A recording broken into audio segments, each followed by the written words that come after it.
Hello. तो हमने इस टॉपिक स्टार्ट किया था फिजियोलॉजी। फिजियोलॉजी में हम लोग ने कल देखा था ब्लड का लाइसेंसिंग, रजिस्टर्स एंड फॉर्म्स, और उसमें हमने देखा था शेड्यूल एफ का कंप्लेक्स। तो आज का टॉपिक है हेमाटोपोएसिस, आरबीसी फॉर्मेशन। उसको बोलते हैं एरिथ्रोपोएसिस भी बोलते हैं। Hello everyone, welcome back to the channel.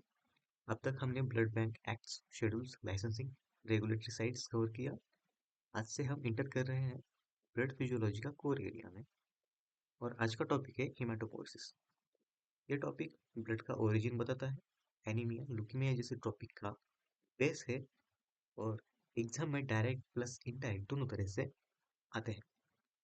So video को एंड तक देखो, क्योंकि अगर ये क्लियर हो गया ना, तो आगे अब ब्लड फिजियोलॉजी इजी मोड हो जाएगा। हेमाटोपोइसिस क्या होता है, क्लियर डेफिनेशन देखते हैं। हेमाटोपोइसिस का मतलब होता है formation of all blood cells from stem cells. Simple language में ब्लड के सारे सेल्स जैसे आरबीसी हो गया, डब्ल्यूबीसी हो गया, प्लेटलेट्स हो गया, एक ही स्टेम सेल से बनते हैं। इस स्टेम सेल को कहते हैं haematopoietic stem cell, HSC, haematopoietic stem cell. समझ में आएगा? हेमाटोपोइसिस का मतलब है जो भी ब्लड के सारे सेल्स है, आरबीसी, डब्ल्यूबीसी, प्लेटलेट्स, एक ही स्टेम सेल से बनते हैं, उसे बोलते हैं haematopoietic stem cell, HSC, haematopoietic stem cell. Hematopoiesis कहाँ होता है? एज वाइज देखते हैं हम लोग। फेटल लाइफ में योल्क सैक अर्ली मंथ्स में, liver and spleen mid pregnancy में, बोन मैरो में लास्ट ट्राइमेस्टर में, और अडल्ट लाइफ में रेड बोन मैरो में, रेड बोन मैरो में। और अडल्ट में मेन साइट्स, मेजर साइट्स कौन से vertebrate, sternum, ribs, pelvis, skull. Yellow marrow fat storage normally inactive होता है। तो हेमाटोपोइसिस कहाँ कहाँ होता है? फेटल लाइफ में यॉर्क सैक में होता है, लिवर एंड स्प्लीन में होता है, mid pregnancy and bone marrow में लास्ट ट्राइमेस्टर में होता है, और अडल्ट लाइफ में क्या कहाँ होता है? रेड बोन मैरो में होता है। मेजर साइट्स कहाँ कहाँ होती है? Vertebrae, sternum, ribs, pelvis and skull. Yellow marrow nothing but fat storage, normally inactive होता है। तो हमने देखा कि हेमाटोपोइसिस कहाँ होता है। Types of hematopoiesis. There are three types. Erythropoiesis मतलब आरबीसी का फॉर्मेशन, ल्यूकोपोइसिस मतलब डब्ल्यूबीसी का फॉर्मेशन, थ्रोम्बोपोइसिस मतलब प्लेटलेट का फॉर्मेशन। ठीक है, आज हम फोकस करेंगे एरिथ्रोपोइसिस पे, यानी कि आरबीसी का formation. Erythropoiesis step by step बहुत ही इंपॉर्टेंट है, ध्यान से सुनना, इन तक रहना। बहुत ही सिंपल तरीके से मैंने ये नोट्स निकाले हैं, फुल फोकस रहो मेरे साथ इन तक। आरबीसी फॉर्मेशन होता है बोन मैरो में। changes for RBC formation. Proerythroblast, first one. Second one, basophilic erythroblast. Third one, polychromatophilic erythroblast. Fourth one, orthochromatic erythroblast. Fifth one, reticulocyte. And sixth, mature RBC. Six steps है: proerythroblast, basophilic, polychromatophilic, orthochromatic, reticulocyte, mature RBC.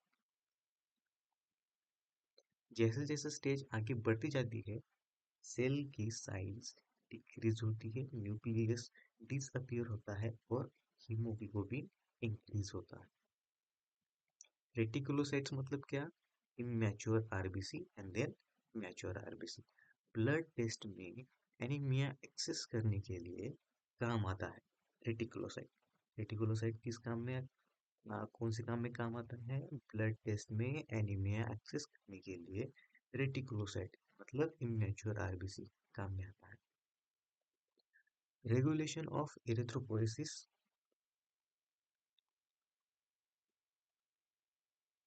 Main regulator है erythropoiesis का erythropoietin.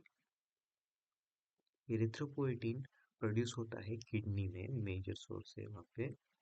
कब release होता है? जब body में oxygen कम हो जाता है, मतलब हाइपोक्सिया, तब एरिथ्रोपोएटिन रिलीज होता है। किडनी का डिसीज कब होगा? जब एरिथ्रोपोएटिन बहुत ही कम होगा, तब एनीमिया कॉज करे। Factors required for RBC formation: iron, vitamin B12, folic acid, proteins and vitamin C। Deficiency होगी इन सब की तो एनीमिया कॉज करेगा भाई। लाइफ स्पैन ऑफ आरबीसी हमको तो पता है 120 days sorry. Old RBC destroy होते हैं स्प्लीन और लिवर में। आयरन का रीयूज होता है, बिलिरुबिन फॉर्म होता है। आरबीसी डिस्ट्रॉय हुआ तो bilirubin. Clinical and example: iron deficiency तो माइक्रोसाइटिक एनीमिया होगा। B12 डिफिशियंसी मेगालोब्लास्टिक एनीमिया होगा। Kidney failure EPO deficiency anaemia anaemia oxygen की कमी होने की वजह से।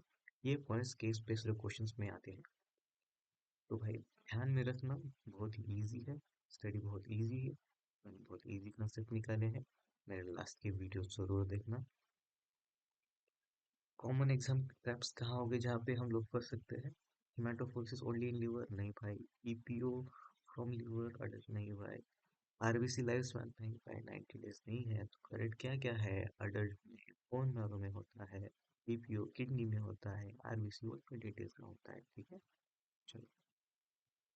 तो कंक्लूजन भाई, हम लोग ने इस वीडियो से क्या क्या देखा? आज हमने पढ़ा हीमेटोपोइसिस देखा, साइट्स साइट्स देखा, हीमेटोपोइसिस कहाँ होती है, कब होती है, फेटल में और एडल्ट में। एरिथ्रोपोइटिस का स्टेप्स देखा। ईपीओ का रेगुलेशन कौन सा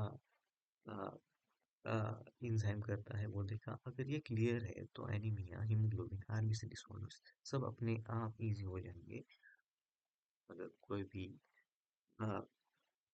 डाउट वगैरह है तो वीडियो के ज़रूर एक बार देखना और कमेंट में मुझे बताना। लाइक करो, सब्सक्राइब करो, शेयर विद सीरियस स्टूडेंट पायो स्टूडेंट्स। नेक्स्ट वीडियो में हम लोग देखेंगे हीमोग्लोबिन, उसका स्ट्रक्चर, टाइप्स एंड डिसऑर्डर्स। तो बाय बाय, थैंक यू।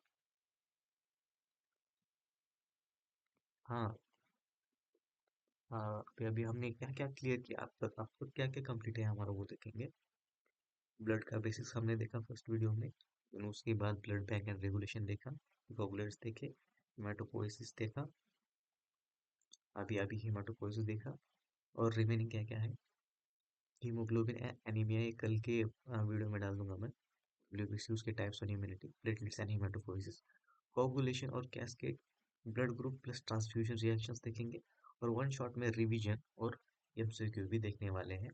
तो मेरा साथ दीजिए, मेरे चैनल को सब्सक्राइब वगैरह कर दीजिए, लाइक करिए, शेयर करिए, सब्सक्राइब करिए, मेरे साथ एंड तक बने रहिए। हम लोग सारा ब्लड का फिजियोलॉजी अच्छी तरीके से पूरा पूरा कंसेप्ट वाइज और एकदम ध्यान में रहे इसे कवर करने वाले हैं। तो मेरा साथ दीजिए। Thank you.